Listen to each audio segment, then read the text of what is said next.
오늘의 대화 주제는 친구에게 배신당했을 때입니다. 각자 사연을 말해주세요. 오늘은 너 먼저 이야기하면 안 될까? 저번에는 너만 사연만 안 했잖아. 사실 그거랑 관련된 이야기라서 선정한 주제이기는 한데 질질 끄는 거보다는 바로 이야기하는 게 낫겠지. 저번에 내가 너희가 겪어본 일을 나도 비슷하게 겪었다고 했잖아. 그 중에서 청아처럼 나한테 친절하게 대해준 애한테 배신당한 적이 있어. 나도 중3 때 전학을 갔었는데 낯선 곳이라 적응 못하고 어리둥절할 때 나를 챙겨준 애가 있었지. 근데 주변에서 자꾸 걔랑 멀어지라고 한마디씩 하는 거야. 알고 봤더니 걔가 전학년 때 온갖 진상짓을 해서 학교 공식 왕따가 된 애였더라고. 근데 그렇게 왕따 당하는 모습이 내 예전 모습이랑 비춰 보이기도 하고, 초반에 나를 챙겨주는 모습을 보면서 그렇게 나쁜 애는 아닐 거라 생각해서 마음이 약해진 거야. 근데 얘가 이제는 내 앞에서 진상짓을 하더라고. 1, 2학년 후배들만 보면 선배한테 인사 안 하냐고 시비를 걸지 않나? 나한테 자꾸 입냄새를 대놓고 내뿜질 않나? 지나가다가 복도나 계단에 자기 입에 머금고 있던 물을 뱉어내지 않나? 그래서 왜 자꾸 그런 짓을 하냐고 하니까 재밌어서 그러는 거라고 하더라고. 내가 하지 말라고 온몸으로 뜯어말려도 오히려 나한테 화내면서 진상짓을 하더라고. 그래서 점점 정이 떨어져서 걔하고 거리를 두기 시작했지. 그러다가 체육 시간 때 내가 그날 몸이 안 좋아서 운동장 옆에서 쉬고 있었는데 걔도 몸이 안 좋다면서 쉬러 왔다고 내 옆에 앉는 거야. 그러면서 또 입냄새 내뿜고 입에 침 모은 거 보여주면서 또 진상짓을 하길래 너 자꾸 그러면 나도 침 뱉는다 라고 말한 다음에 거리를 벌렸는데 걔가 나한테 침을 뱉는 거야. 그런데 그 침이 내 운동화에 맞아버렸어. 나는 수업이 끝나고 담임 선생님께 물티슈를 빌려서 닦았는데 선생님이 어쩌다가 신발이 그렇게 됐냐고 물으셔서 사실대로 말씀드렸지. 그리고 걔를 교무실로 데려오래서 걔를 찾아서 교무실로 보냈는데 몇 분 있다가 돌아와서는 선생님이 나를 부르셨다는 거야. 그래서 가봤더니 선생님이 나한테 반성문을 쓰라고 하시더라고. 그 녀석이 아까 내가 침 뱉는다는 말을 하면서 침 뱉으려고 했다고 말해버린 거야. 선생님은 그 말을 듣고 서로 잘못한 거니까 둘 다 반성문을 쓰라고 하신 거지. 난 다시 자초지종을 설명드리면서 오해를 풀고 반성문 대신에 그때 있던 일을 경위서로 써서 제출했어. 그 이후로 그 녀석하고는 완전히 손절했지. 애들 말 들었을 때 바로 손절하지 그랬냐? 막 전학 갔을 때라 누가 어떤 애인지 모를 때였거든. 그런데 누구 말을 믿고 관계를 함부로 끊을 수 있겠어? 듣고 보니 그렇긴 하네. 그럼 다음으로 말해볼 사람. 내가 말할게. 초등학교 5학년 때 있었던 일이야.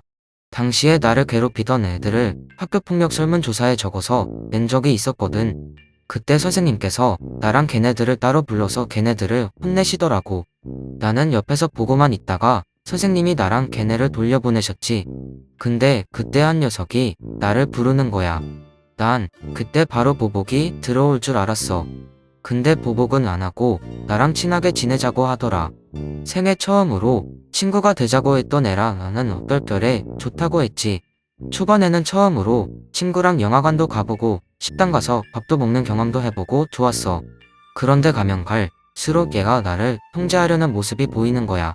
내가 무슨 선택을 하든 다 반대하고 자기가 하고 싶은 것만 밀어붙였거든. 그러다가 일이 하나 터졌지.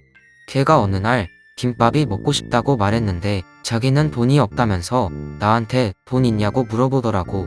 주머니에 1,000원이랑 동전이 좀 있었지만 난 김밥 먹고 싶진 않아서 그냥 없다고 했지. 그날은 걔네 집에서 게임하기로 했어서 따라갔었는데 장갑을 주머니에 넣으려다가 안에 있던 동전이 나온 거야. 걔는 내가 돈이 있다는 걸 확인하자마자 내 장갑을 빼앗고 돌려받고 싶으면 가서 김밥을 사오라고 협박했지. 걔랑 걔네 친구랑 2대1이라서 도로 뺏지도 못하고 김밥을 사와야 했어. 김밥을 갖다 주고 나서 녀석이 방구석에 버려놓은 장갑을 챙기고 울면서 집에 왔지. 그 이후로 그 녀석이랑은 놀지 않고 피해 다녔어. 초등학생 때? 뭔 그런 놈들이 다 있어? 악마도 감탄하다가 혀를 내두르겠네. 박수 치다가 손바닥으로 팰 것 같아. 원래 오랫동안 친구가 없다가 갑자기 친구가 생기면 바로 뿌리치기는 힘들지. 처음으로 경험하는 것들은 하나하나가 큰 의미로 다가오니까. 나도 초딩 때 친구인 줄 알았던 녀석이 나한테 군것질 사오라고 심부름 시키더라. 할머니께서 내 이야기를 들으시고는 앞으로 그 녀석이랑은 놀지 말라고 하셨지. 그래서 그 녀석한테 앞으로 우리 집에 오면 안 되는 이유를 말해줬더니 갑자기 하는 말이 그냥 너희 할머니 보고 죽으라고 해. 였어. 얘들아 연장 챙겨라. 다굴 들어가자. 우린 다굴해도 못 이겨. 이 중에서 사람 패본 사람? 맞기만 해본 사람들만 있지. 자기 주제는 확실히 아는 우리들. 몸을 소중히 하는 우리가 자랑스러워. 다음 사연으로 넘어갈까? 내가 말할게. 내 경우에는 나도 좀 죄책감이 들기는 하는데 중학교 때 조별 활동으로 같이 활동한 애랑 친해졌었거든.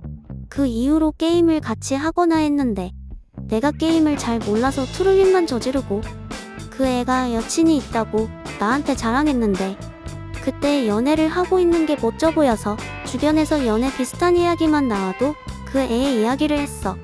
비밀이라고 했는데도 그러다 그 애가 화를 내면서 나를 혐오스럽게 보더라고. 그 뒤로 자기가 먼저 밥 먹자고 나오라고 해놓고는 돈을 안 가져와서 나보고 내라고 하고 자기가 친구한테 돈 빌려서 게임기 샀다고 나한테 돈 좀 빌려달라고 하질 않나. 내가 보는 앞에서 대놓고 나를 헐뜯고 무시하고 그렇게 관계는 회복하지도 못하고 내가 중3 때 전학을 가면서 끝났어. 지금 생각하면 좀 미안하기도 해. 확실히 너도 철없게 행동한 부분이 있지만 그렇다고 대화도 해결하지 않고 신경질 낸 그 아이도 잘한 건 없어. 시간이 지난 지금도 아니 이 다음에도 우린 철없이 행동할 수도 있고 스트레스가 쌓여서 관계가 상처만 남기고 끝날 수도 있어. 하지만 우리가 걔네를 기억하는 만큼 걔네가 우리를 기억할 거란 보장이 없지. 상대도 내 존재를 잊어버렸을지도 모르는 현재에서 나만 계속 붙들고 있는 것도 나만 손해야. 그저 그 일에서 서로가 각자만의 교훈을 얻고 다음에 같은 실수를 저지르지 않게 노력하는 게 최선이지. 그리고 혹시 모를 일이지. 동창회나 길거리를 지나가다가 지난 인연을 우연히 만나게 된다면 잘못한 건 사과하고 피해받은 건 사과받을 수도 있지. 그놈들이 기억이나 한다면 말이지. 애초에 우리 중에 동창회에 초대받을 만한 사람이 없지 않나? 다들 초중딩 때 본인을 부를 만한 사람이 있어? 없지? 판타지야 판타지. 그것도 다크 판타지야. 걔네는 다시 만나고 싶지 않아. 그러니까 더욱더 여기서 이야기하고 털어내자고 모인 거잖아. 긍정적으로 생각하자. 긍정적으로. 그치 소나야? 난 내가 실수해서 너희랑 사이가 멀어지진 않을까 그게 걱정이야. 그럼 그때는 서로가 먼저 이야기해주자. 이런 부분이 불편한데 서로가 만족할 만한 방법을 찾자고. 너무 결과만 생각해서 말하는 건 아닐까? 난 내 단점이 남들의 입에서 들리면 감당 못할 것 같아. 그럼 해결 방법에 대한 건 그런 때가 왔을 때 생각해보자. 상황과 인물 그리고 환경에 따라 써야 할 방법들이 다를 테니까. 그럼 슬슬 해산할 시간인가? 난 딱히 생각나는 일도 없고 나기보다는 친구였던 인간이 있긴 했는지. 그럼 이쯤에서 해산하자. 안녕. 잘 가. 잘 가라. 또 보자. 근데 다음 모임은 언제야?